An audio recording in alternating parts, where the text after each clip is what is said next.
Well, when you're in a long winter, it's easy to get bored and start eating Girl Scout cookies for fun. But I'm going to show you how to make mead. In fact, today I'm going to go over one of the tricky parts of making mead. That's the racking of the mead. And I'm going to show you some of the tricks I use to make it a lot simpler process.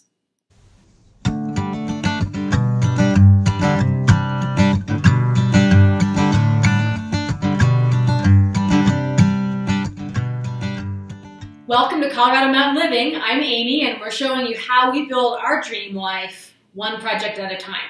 So mead making is one of my hobbies, and it's how I like to stay busy in the wintertime on a homestead. And what I wanted to show you is how to rack the mead. It's one of the trickier parts. So if you haven't seen part 1 on how to make mead, my other video I'm going to post above here, it's how to make Metheglin, a spiced mead. You want to start there first, and then this is the next big step. So it's been a few weeks since that first video was made. So what I've got here for a setup is the mead that's been going on. This is pretty much almost all the way fermented out. There's hardly any bubbles. I'm going to show you a close-up of the bubbles. So it's still producing a few tiny bubbles, so it's a good idea to rack it now for a few more weeks before we bottle it. The reason why you want to rack mead, which is transferring from one container to another, is because you want to separate mead, which you're brewing, from the yeast that is all spent and lying on the bottom.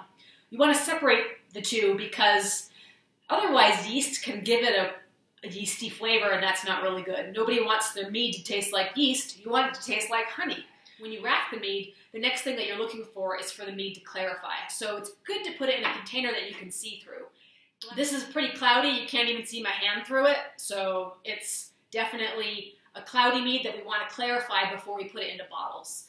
And when it's clarifying in the second container, this is called the secondary fermentation. What's going to happen is that more yeast is going to settle out of the solution down on the bottom, and then we're going to siphon that off again into bottles. So this is just an intermediary step, but it's a really important one.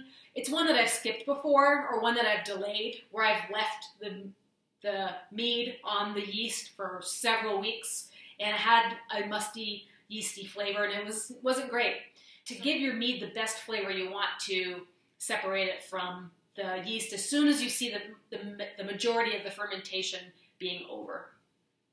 The other thing I'm going to do in this step is to measure another specific gravity. So this is where you use your tool, the specific gravity hydrometer, to see how much sugar has been consumed, and the number that you get from the specific gravity you can use to calculate your alcohol content. At this step, you could also decide if you want to add more sugars to get a higher alcohol concentration. So there's some options at this step. If you want to stimulate the fermentation again and add more sugars, you could do that as well. But what I'm going to do is taste it, see if I like the alcohol content, and then make that decision a little bit later. But first, let's get the siphon in action and get this mead down into the second container. In the first video when I made the Metheglin, I used a spice bag, and the tail's sticking out right here, so I'm going to hold on to that while I take the airlock out. I'm going to put the airlock down on my paper towel, because I'm going to put this back on over here, and then I'm going to get the bag out.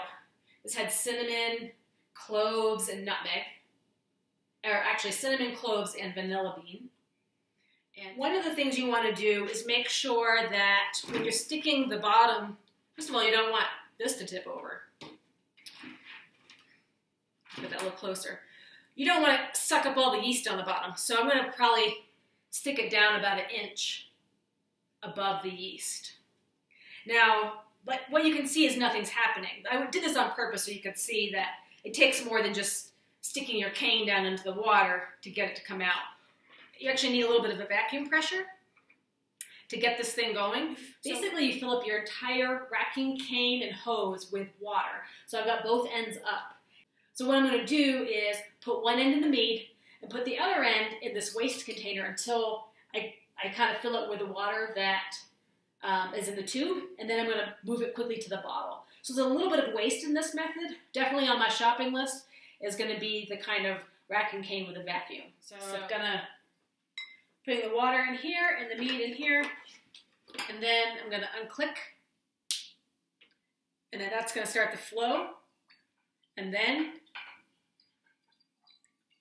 quickly put it into the bottle. There's a little bit of waste in that method, you could see, but that's the way that you do it without putting your mouth on the hose. So this will keep your flow going as long as the bottom of your cane stays below water level, the liquid level. So one of the handy things that comes with a siphon is this little clip, so you can make sure that your racking cane doesn't fall into the yeast and stir it all up. So I've got it positioned and clipped into place where the cane is about a good inch above, where the cane is about an inch above the yeast, and it's not going to dump any lower. And this process, it's going pretty quickly. I'd say it's probably going to take just about a minute. As we get down to this level where the bottom of the hose is, it's just going to start to go like a straw and get a bunch of air, and then it's going to stop. There'll still be about a cup or two of yeasty mead on the bottom, which, you know, is probably not optimal for adding to the flavor, so you can just forget about that. It's a little bit of a waste.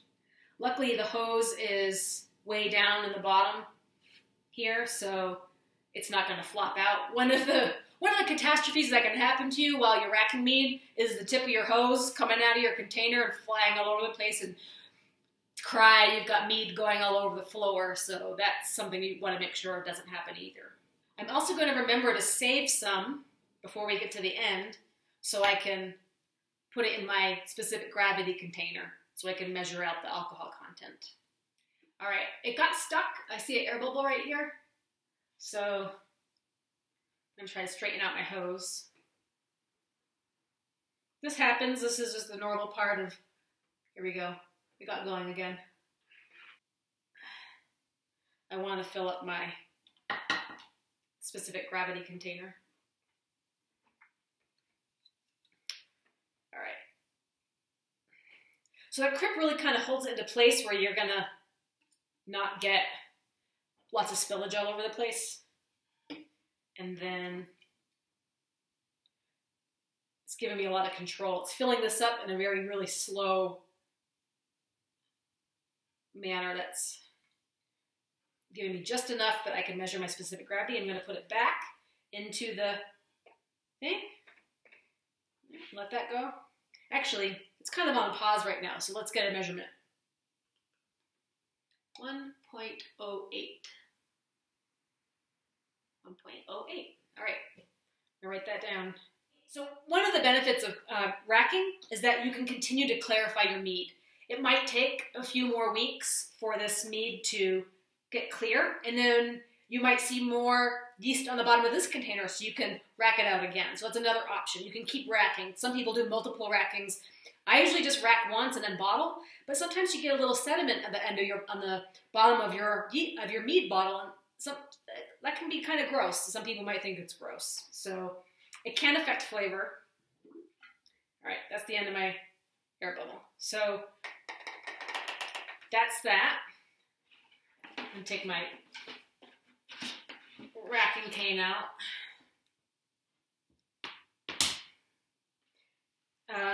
Let's see if I can get a close-up.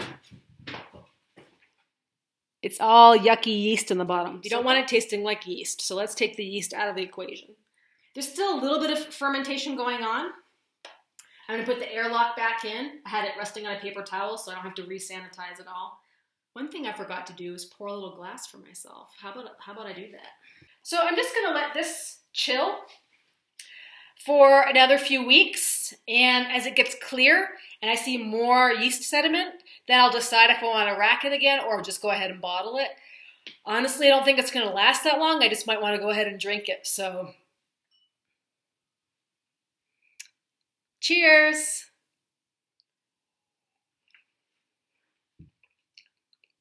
My God, it's delicious and it's very strong. I gotta calculate the alcohol content, let you know. So I double checked my numbers and it really is 1.08 right now. It started at 1.32 and I put it into a calculator. You can Google up some specific gravity alcohol content calculators. This puppy's at 35% alcohol. I knew it was strong, but I like it.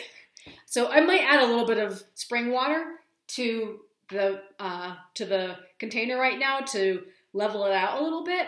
I just have to decide if I want it to be this strong. It's a good sipping wine. It's very sweet and strong.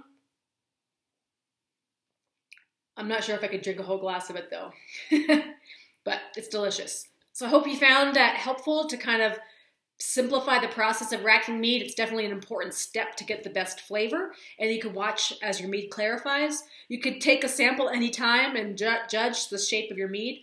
I forgot to comment on the spices. I had cinnamon in there, and I had a vanilla bean, and I had some cloves. They're not very strong. Actually, the alcohol is very strong, so I might go ahead and add some water just so I could pick up on the spice flavors a little bit more. They're very slight. Next time I think I might use more spices. I could go ahead and put the spice bag back in there. I might go ahead and do that just to kind of bring out the spices more. It's very exciting. I love previewing mead, even though the alcohol flavor will probably mellow out as the mead ages. So it might not be so pungent, and it might just be more honey-like and delicious. And that's what I love about mead. So if this was helpful, definitely give the video a thumbs up and check out our part 3 series coming up. I'll link to it once it's available, but we got to wait the time. And if you're not doing anything else in the wintertime, might as well make mead.